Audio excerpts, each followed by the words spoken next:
Doctor صاحب break پر جانے سے پہلے سوال آپ کے لیے چھوڑ کے گئی تھی۔ نیب نیازی گٹھ جوڑ سے معاملہ اب یہاں تک آ گیا کہ خان صاحب کو نیب میں طلب کیا جا رہا ہے۔ دیکھیے، جو معاملات ہیں اس میں دونوں فیکٹر ہوتے ہیں۔ پاور میں ہونا بھی اکاؤنٹیبلٹی سے ہمارے ملک میں بچاتا ہے، اور کچھ ایڈوانٹیجز بھی ہوتے ہیں۔ وجہ یہ ہے کہ آپ اگر پاور میں ہیں تو لا آپ بنا سکتے ہیں، جس طرح کہ لا تبدیل کیا گیا اس کا نیب کا، اس سے بہت سے لوگوں کو فائدے ہوئے ہیں۔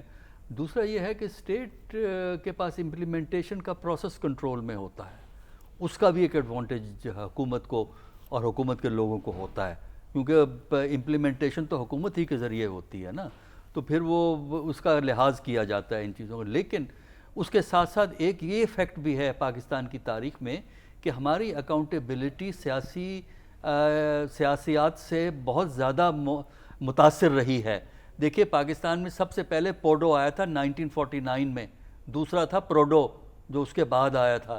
ان دونوں کی امپلیمنٹیشن دیکھ لیں، آپ کو ان کے نام بھی موجود ہیں، کن کے خلاف وہ استعمال ہوا، وہ سیاسی تھا۔ پھر ایبڈو آیا تھا ایوب خان کے دور میں، پھر مختلف ملٹری گورنمنٹس نے لوگوں کو نکالا تھا، پھر نیب 99 سے آیا ہوا ہے، مشرف کے زمانے میں نیب کا استعمال، باقی اس زمانے میں استعمال۔ تو یہ اس میں ایک پولیٹیکل فیکٹر بھی ہوتا ہے، تو دونوں چیزیں ہیں، پاور کا ایک ایڈوانٹیج بھی ہوتا ہے اور اپوزیشن کا ایک ڈس ایڈوانٹیج ہوتا ہے، اور حکومت وقت کسی نہ کسی طریقے سے مخالفین کو خراب کرنے کے لیے اسٹیٹ کا جو کنٹرول اپریٹس ہے، ریگولیٹری اپریٹس ہے، اور اسی طرح اکاؤنٹیبلٹی اپریٹس ہے، ہمارے ہاں ایک تسلسل سے استعمال ہوا ہے۔ 1947 سے آپ موجودہ دور تک آ جائیں تو اس لیے اس وقت ظاہر ہے اس وقت نیب نیازی گٹھ جوڑ تھا۔ اب ہمیں بتائیں کہ اب کس کے ساتھ گٹھ جوڑ ہے؟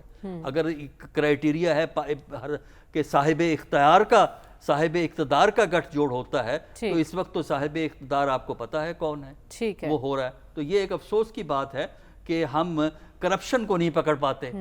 یعنی بات یہ ہے کہ عام آدمی کو آپ پکڑ لیتے ہیں کہ بتائیے آپ کی انکم کہاں سے آئی، اگر آپ نہ بتائیں تو وہ انکم ٹیکس والے آپ کی جان کھا لیتے ہیں۔ لیکن جو آپ بڑے بڑے لیڈران ہیں، ان کے امپائرز ہوں دنیا میں، پاکستان میں، پاکستان سے باہر ہو، ان سے کوئی نہیں پوچھ سکتا کہ آپ کے پاس یہ دولت کہاں سے آئی ہے۔ تو یہ ناانصافی ہے، تو اور کیا ہے؟ حکمران خود کو جواب طلب نہیں سمجھتے۔